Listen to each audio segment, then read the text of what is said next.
These are beans. And today, we're making coffee cocktails. Silly beans.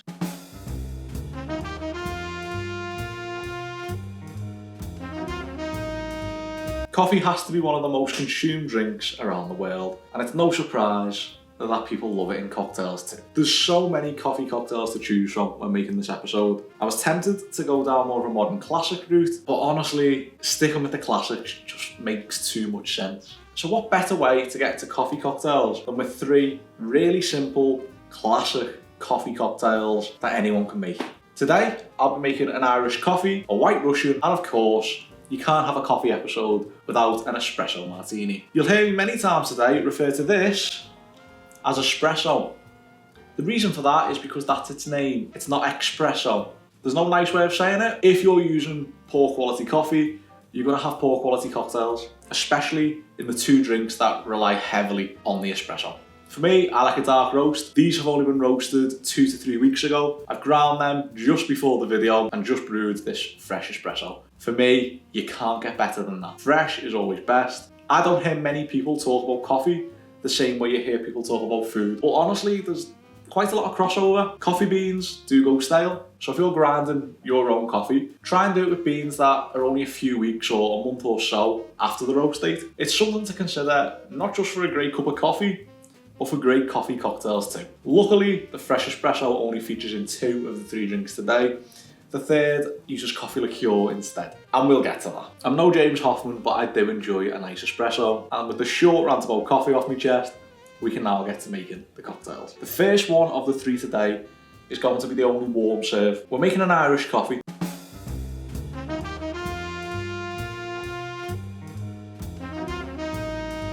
For your Irish coffee, you're going to need some sort of footed goblet or an Irish coffee glass, could be good. Something with a handle or a nice stem to hold.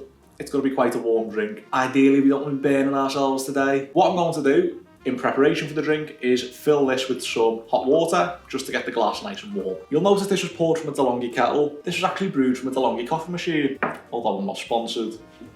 DeLonghi. Any chance? With the hot water in the glass, I'm just going to have a quick talk about my choice of whiskey. Today, I'm deciding to go with Teeling whiskey, but it's a special bottle from Teeling. This has actually been aged in some pineapple rum casks from Plantaray Rum. Is it a traditional Irish coffee if I use this? Maybe not, but I really like pineapple with coffee, and I've never used this in an Irish coffee, so I had to give it a go. Will the pineapple note come through? It might not. At the end of the day, this is still an Irish whiskey. It still has a smooth finish and lots of fruity notes in it. I think it's going to be perfect for this drink. With that said, I'm now going to empty the hot water from the glass. Take your warm glass, and to that I'm going to add in 1 sugar cube. I'm then going to add 30ml or 1 ounce of espresso to the glass. If you prefer to use a brewed black coffee for this, feel free to do so. I like using espresso and then lengthening it with a touch of hot water. To this, I want to add 45ml or 1.5 ounces of my Irish whiskey. Woo! I'm then going to add around 60ml of hot water directly to the glass. I'm doing this by eye. Now I need to layer some cream on top of the drink. In its current state, it's not going to be thick enough to sit on top as we want it to. I'm going to pour around 60ml into my shaking tins, give this a good shake, and then layer it on top.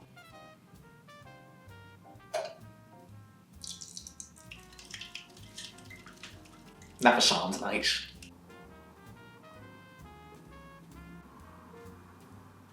To garnish, a touch of grated nutmeg.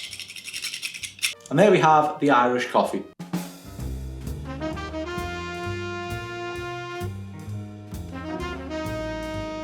As you can see, you've got the lovely layers from the cream on top and then this rich Irish whiskey, espresso and sugar combination below. Lots of nutmeg on the nose.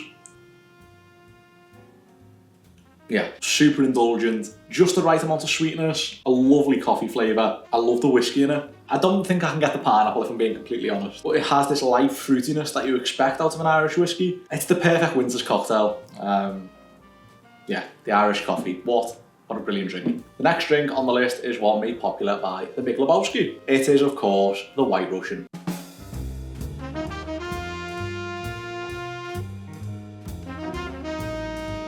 The next drink on the list is the White Russian, and it actually gives me a little chance to talk about some of the coffee liqueurs that you see in front of you. The reason I want to talk about these now is the White Russian is only a 3-ingredient cocktail: vodka, cream, and of course, coffee liqueur.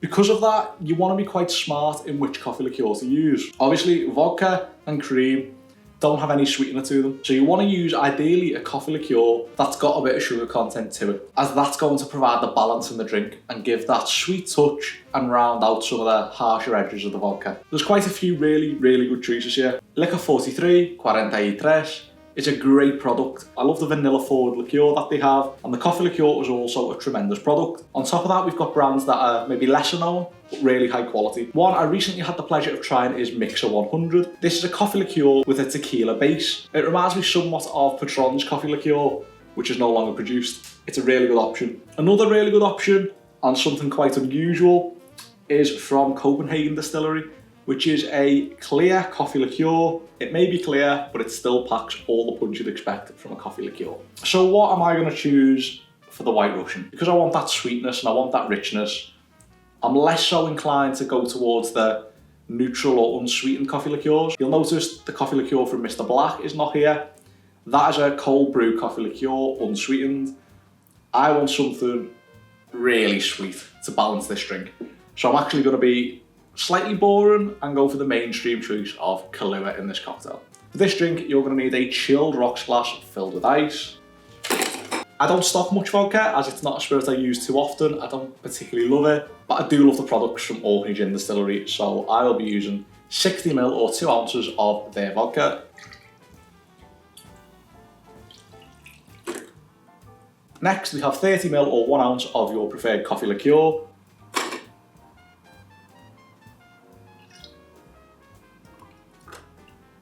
Then you want to add 30ml or 1 ounce of heavy cream. You're going to get this lovely cascading effect as the heavy cream flows through the ice.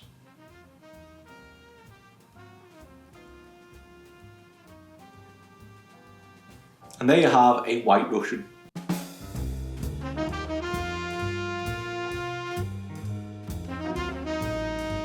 Just going to give it a quick stir, otherwise I'll just be drinking a mouthful of cream.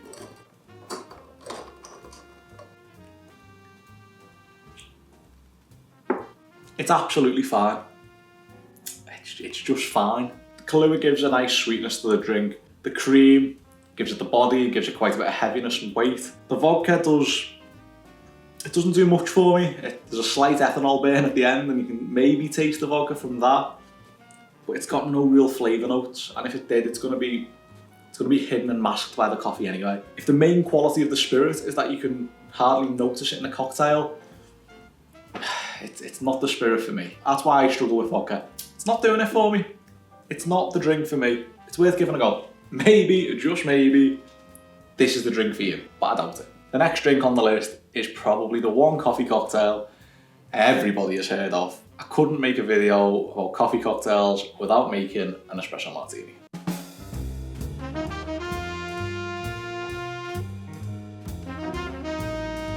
The espresso martini is actually a modern classic. It's not been around as long as many people may think. There are so many ways to make the espresso martini. I've got my own riff using mezcal that I really enjoy, but I feel like it makes sense to just make a simple espresso martini today. All you really need is vodka, fresh espresso, and a coffee liqueur. A lot of people will swap the vodka out for something a bit more fun, like a tequila, a rum, mezcal, or maybe they'll even add some flavoured vodka to the mix. There's lots of ways you can go about it. I'm going to keep it simple and just keep to a 3-ingredient espresso martini, just to show you how easy it can actually be. Is it going to be the most complex drink you've ever had? No.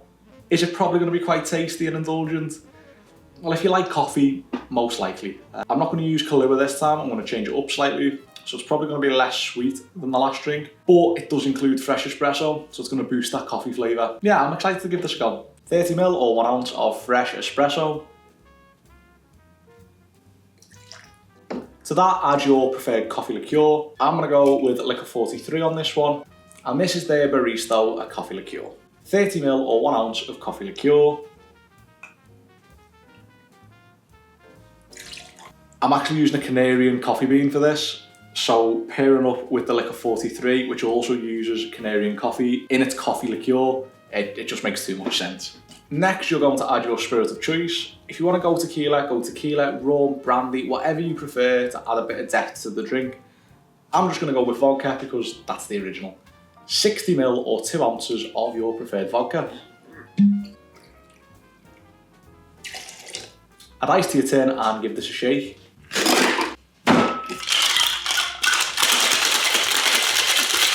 Obviously, the espresso martini can only really be served in one glass. So I'm going to be serving it in a coupe, because I don't like martini glasses.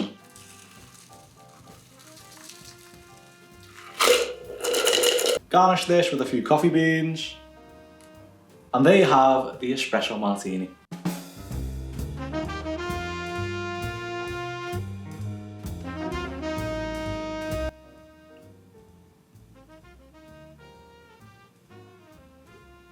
Okay, so you're getting this real mesh between the Liquor 43 and the coffee that I've used, but it's this real rich roast coffee coming through. The vodka, once again, is hidden. It's not really coming out to play. It's there just to provide some ABV. The drink is all about the coffee, which to many is exactly what you want from an espresso martini. You could easily add a little bit of simple syrup, agave, or even maple, depending on the base spirit that you've used, to give this a softer finish and a bit more sweetness. But for me, it's actually really nice. You have this intense coffee flavour, and as I said right at the start of the video, your espresso martini especially is only ever going to be as good as the quality of the coffee that you've used. It's a really tasty drink. If you've got a coffee machine at home and you can make fresh espresso, you've got to make this. Once you've tried the classic, get creative, change your coffee liqueurs, change the coffee beans that you're using, change the base spirit. There's many ways you can go with this drink. I've shown you a really simple template. Yeah, you can make it and you can have quite a nice drink, but you can use the template, take it away and put your own twist on it to really take the espresso martini to the next level. Even if you want to go overly sweet with it, you might taste this and go, that's an okay drink, but I like really sweet bevs. Make it sweeter. Alongside the old fashions and the daiquiri, I'll put the espresso martini up there as a drink that it's really good to have your own spec in your back pocket. Something that's unique to you that you can showcase if you're working in a new bar, or even if you just got an event where you've got friends and family coming around. It's always nice to whip out a signature drink, and the espresso martini is a really good template to do so. Thank you so much for watching. We've made some really nice cocktails here. 3 really basic beginner coffee cocktails. It's been a pleasure, and if you liked the video, you know the drill by now. Feel free to drop it a like. If you want to see more, consider subscribing. And as always, if you want to see some daily content from me, content like this, content not really like this, you can always head over to Speakeasy UK on Instagram, where the daily content will be flowing. And I will see you all very, very soon for more coffee cocktails. Cheers.